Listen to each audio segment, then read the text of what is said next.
Welcome to your August update from Nutmeg. I'm Holly Graham and I'm a Senior Wealth Manager here at Nutmeg. I'm joined today by our Chief Investment Officer, James McManus. Hi, James. Hi, Holly.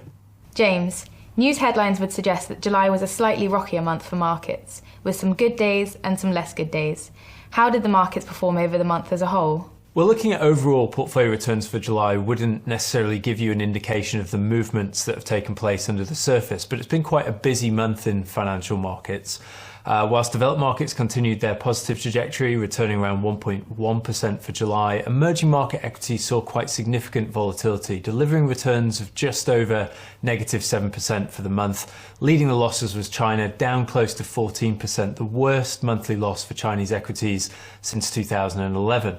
And meanwhile, in developed markets, Nordic equity markets have led. US growth stocks and UK mid-caps also performed relatively well in July. And in the bond market, the positive run for government bonds has continued, with both UK gilts and US treasuries delivering positive returns in the month of July. And that also boosted higher quality corporate bonds. Elsewhere in the bond markets, though, returns have been relatively muted. So July was seen a little bit more market volatility than we've been accustomed to of late, but it's really an important reminder that this is just simply a natural part of investing in financial markets. We tend to forget that in periods where markets trend upwards more broadly, but in terms of the wider picture, actually the level of volatility in financial markets still remains relatively muted at present. The market's favourite measure, the VIX or volatility index, remains around its 10-year average level. Now, clearly emerging markets have been a little bit more volatile in the near term, but we haven't experienced a period of broad-based volatility in July. Thanks, James. And what were the main drivers behind market movements in the month?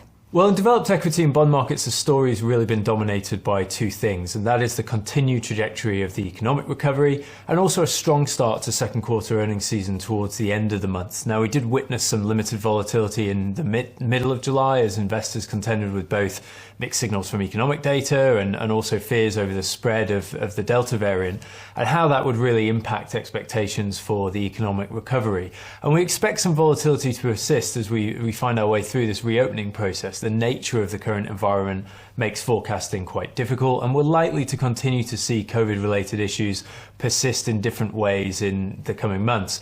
But in emerging markets, the story has been quite different. Despite concern over rising Delta fears in economies that have much lower vaccination rates, really one topic has dominated, and that has been the policy approach of Chinese regulators towards certain industry sectors and towards this thorny topic of Chinese companies listing overseas. And that spooked investors in the Chinese equity market as that regulatory clampdown has broadened, and it's caused steep falls in the prices of many leading Chinese technology and internet related businesses affected by those policy changes. Given the steep losses in China, how does this change our thinking about emerging markets? And should investors be concerned about further losses here?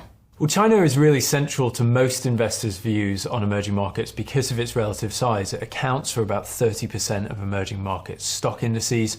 And within the Chinese market, technology and internet-focused businesses dominate. The likes of Alibaba, Tencent, Meituan all have significant weightings in the index. And many of those companies have seen negative share price impacts in July as investors have come to terms with the new Chinese policies intended to curb some excesses in the system and in some ways recognize the interests of the Communist Party itself. And certainly we're in the eye of the storm as markets digest the news, and there may well yet be some more policy announcements to come. But those losses have already come quite quickly. Medium term, we still expect those businesses to be able to grow under a more mature regulatory structure, and the recent policy moves are helpful in the near term, but not necessarily impediments to long-term growth, particularly for mega cap companies with more diverse business models. But I think it's also always worth remembering that investing in emerging markets is a long-term activity. We believe emerging markets still stand to benefit from a catch-up effect and that continued recovery that we're seeing in global trade.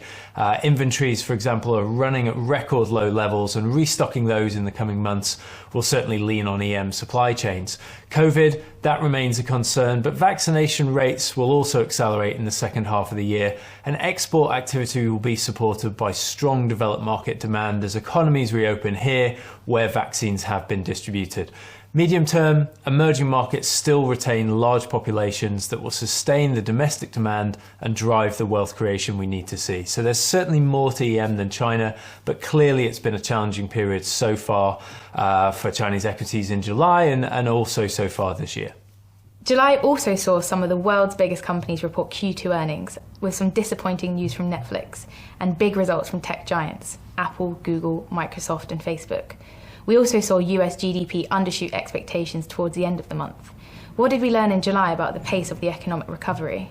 Well, it's often the case that mega-cap companies attract all of the headlines, but what we've really been looking for is the overall results from earnings season. Just how broad-based is earnings growth across economic sectors, and are all types of companies participating in the recovery. And so far, around 50% of companies have reported results in the US and Europe, and it's relatively good news. In the United States, we're seeing aggregate earnings growth of close to 100% year on year. That's about 20% better than the market expected. And in Europe, earnings growth is running at a staggering 170% per year, about 30% better than analysts expected. So the picture emerging from companies themselves is a relatively robust one. And that also pairs with the macroeconomic data, which on the whole has continued also to be encouraging, particularly the ongoing strength in trade activity and the recovery in labour markets as emergency employment schemes wind down. In the final days of the month, we also saw a strong set of second quarter GDP numbers in Europe, and the US registered second quarter GDP growth of 6.5%. Now, on its own, that would be a relatively strong level, but market expectations were actually significantly higher than that. However, we don't think that's cause for concern. The consumption data in the GDP report showed that US consumers are back spending again, spending more than was expected, which is key to the recovery trajectory from here. And the shortfall in GDP largely relates to less government spending and less rebuilding of inventories than economists expected to take place between April and June of this year. Finally, do you have a view on the current rumours in the market that many leading equities are overvalued and there could be an equity bubble that will burst at some point? Well, valuation is certainly always top of mind for investors. Firstly, we don't believe there's currently an equity bubble, not least on a broad basis. There will always be pockets of typically niche companies that may display bubble-like behaviours, but our portfolios are really built to be diversified across global stock markets and therefore thousands of underlying securities. Now, typical measures of valuation such as price-earnings ratios are currently elevated relative to history, but we've also got to remember that the composition of markets have changed as well.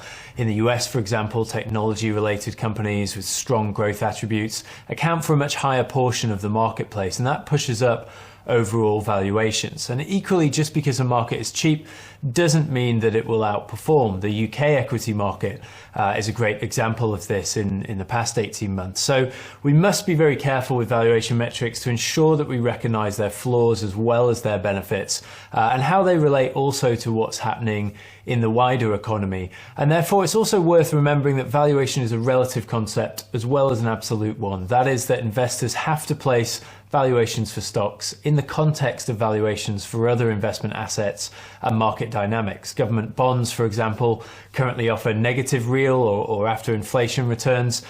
Corporate bonds are offering very little by historical standards in terms of additional risk.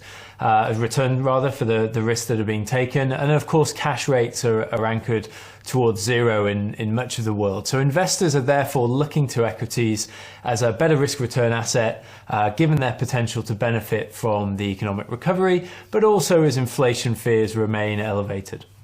Thanks, James. Thanks, Holly. Thank you for joining us, and we look forward to seeing you next month.